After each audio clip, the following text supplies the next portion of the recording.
사실 임 목사님 발표는 이제 연평도 불혹 사건이 이전에 준비되신 것이었죠. 저는 이제 토론을 좀 천천히 쓰다 보니까 그런 사건이 그 사이에 났기 때문에 어차피 오늘의 논의에 이 문제가 담겨질 수밖에 없어서 이렇게 한번 준비를 했습니다. 함께 좀 봐주시죠.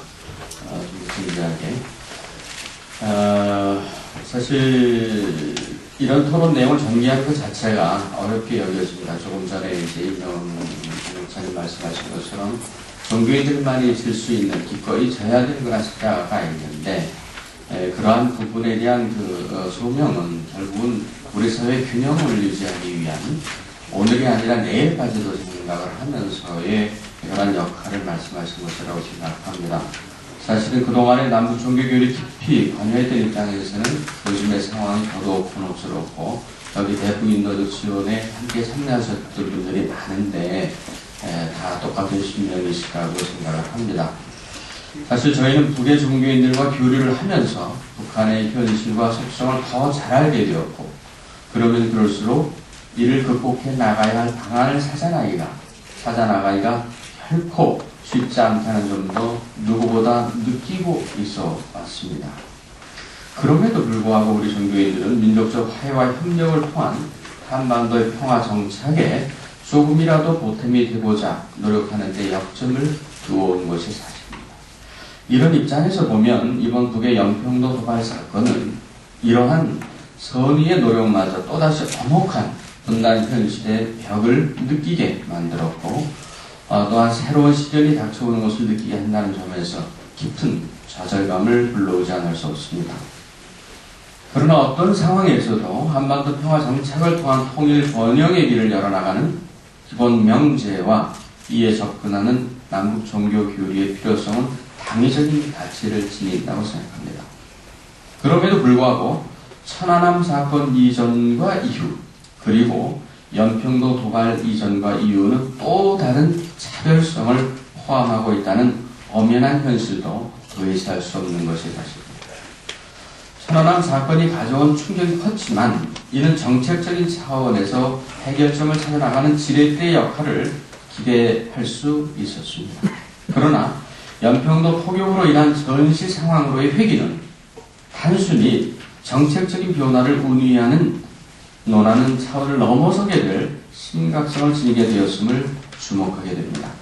이런 의미에서 본다면 원론적 차원의 논의 필요성과 전개에는 큰 변화가 없겠지만 오늘의 한반도 현실을 직시하는 논의의 장에서는 상당히 심각하고 진지한 접근을 요구하게 된다고 보여집니다.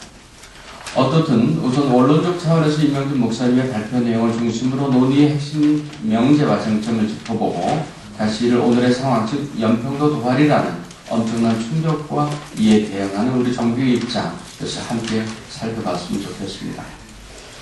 임 목사님께서는 천안함 사건 이후 남북관계가 더 경색되면서 남북 대결의 긴장이 고조돼서 결국 그동안 어렵게 쌓은 신뢰가 무너지고 민족 공멸의 끔찍한 결과를 초래하게 될 것을 깊이 우려하셨습니다.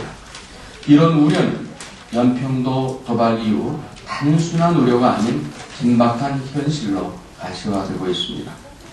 특히 이러한 한반도 긴장 속에서 북한과 중국 관계가 더욱 밀착하여 북한이 정치-경제적으로 중국에 예속될 위험성을 이미 지적하셨는데 이러한 모습은 이번에 연평도 도발 이후 더 뚜렷이 나타나고 더 심각한 국제적 양상으로 번지고 있습니다. 중국은 이번 연평도 도발 사태에 대해서도 유엔을 통한 대북 경고 조치를 거부하고 양 당사자 사이의 자제만을 촉구했습니다.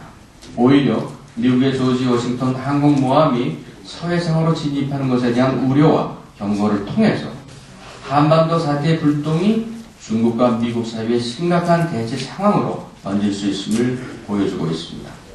만약 이러한 사태의 심각성이 겉들 경우에는 21세기 인류 사회에 또 어떠한 재앙이 한반도로부터 동북아로부터 닥치게 될 것인지 누구도 가늠하기 어렵다고 생각됩니다. 이런 차원에서 본다면 남북 화해를 통한 한반도 평화 정착이 20세기 인류 사회 미래에 얼마나 중요한지를 알 수 있습니다.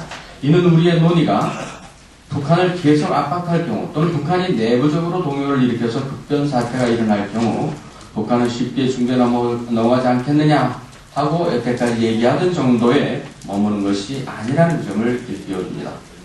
한반도의 평화가 왜 그리고 얼마나 중요한 것인지 이제는 좀 더 냉철하게 되돌아보아야 합니다. 연평도 도발의 비인도성과 북한에 대한 보복을 논하는 일반적인 인식 수준을 넘어서 문자 그대로 한반도의 평화 번영과 인류의 공영이라는 큰 틀에 우리 사회에 또 우리 자신의 인지 능력을 점검해 볼 때라고 생각되고 우리 종교계에서도 또 그럴 수밖에 없다고 보여집니다. 임 목사님께서 개신교 통일운동사인데 넘어가셨습니다. 저도 이 부분은 그냥 넘어가겠습니다. 그러나 이제 여기 우리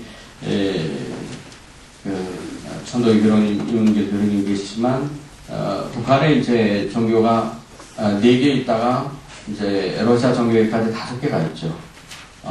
그래서 이제 조선 종교인 협의회인데 그 조선 종교인 협의회와 한국 종교인 평화회의라고 하는 7대 종단의 협의체 간의 공식적인 모임이 1991년이죠. 1년 네팔 카트만두에서 있었는데 우리 교령님이 처음 참석을 하셔서 북한 종교인 전체를 대표하는 그러한 상황과 우리 남쪽의 종교대표 간의 만남을 처음 하셨었습니다. 그 이후에 상당한 그런 변화가 여태까지 있었기 때문에 그런 정도로 정리하고 넘어가겠습니다. 현 정부에 들어서면서 지난 10년의 남북 화해 시대를 잃어버린 10년으로 평가하고 남북 간의 긴장을 고조시킨 것은 북핵 위기라고 하는 것이 지속된 데 따른 것이긴 합니다만 이는 북한에 대한 전략적 판단과 전술적 운영의 묘를 살리지 못한 결과를 낳았다고 저는 생각합니다. 즉 북핵 문제는 전략적 차원의 문제이므로 미국과의 공조를 통해서 그 유용성이 무의미하도록 만드는 다각적이고 고차원적인 접근이 필요한 것임에도 불구하고 단순한 압박 전술로 북핵 위기의 실체보다 북이 이를 통해 북핵 위기의 전략적 가치를 높여나가도록 유도한 측면도 없지 않기 때문입니다.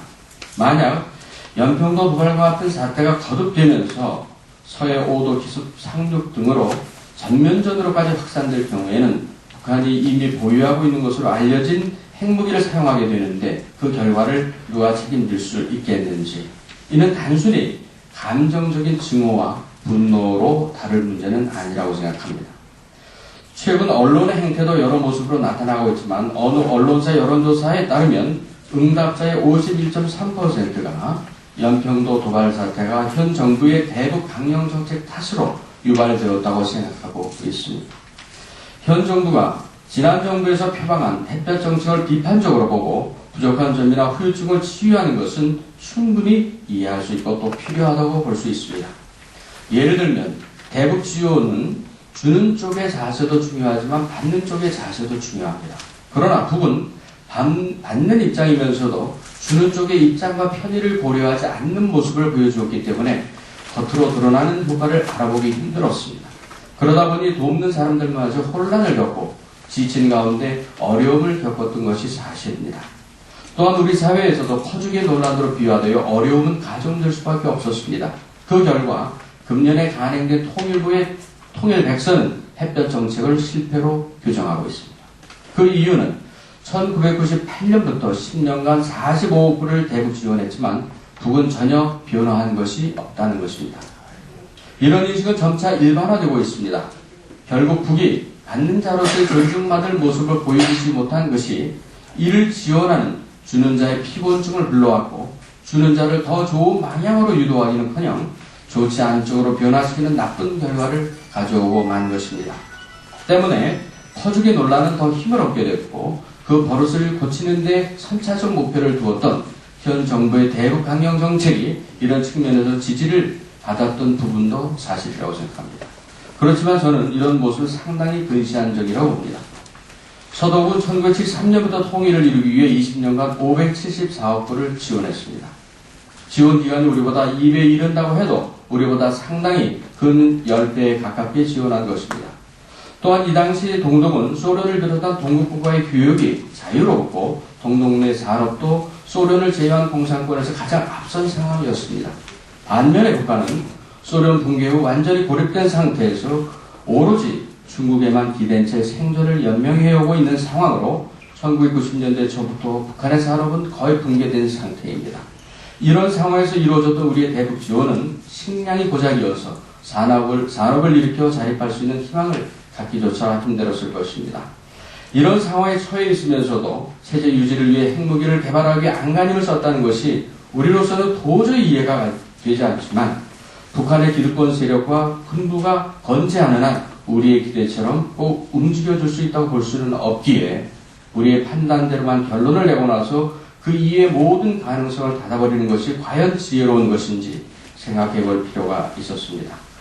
더욱이 대북 정책을 실용적인 차원에서 추진하고자 한다면 한반도의 평화적인 분단 관리는 강자인 우리의 입장보다 약자인 북의 입장을 충분히 가늠해 보면서 이루어지는 것이 더 지혜로울 수 있었다는 생각입니다. 특히 종교인인 우리의 입장에서 본다면 보다 인도적인 차원에서 해안을 찾아나가야 한다는 점에서 더더욱 그러합니다. 마지막으로 이 내용은 이제 우리가 논의 과정에서 나올 것이기 때문에 마지막으로 넘어가겠습니다. 마지막으로 임 목사님께서 언급하신 우리 종교인들의 시대적 역할의 중요성에 저는 공감을 합니다. 그러면서 토론자로서 오늘 이 상황에서의 우리 종교의 역할, 한국 종교계 전체가 공유할 수 있는 방법을 찾을 수 있는 좋은 방안이 오늘 이 자리에서 논의되기를 바라면서 토론에 대신하도록 하겠습니다. 감사합니다.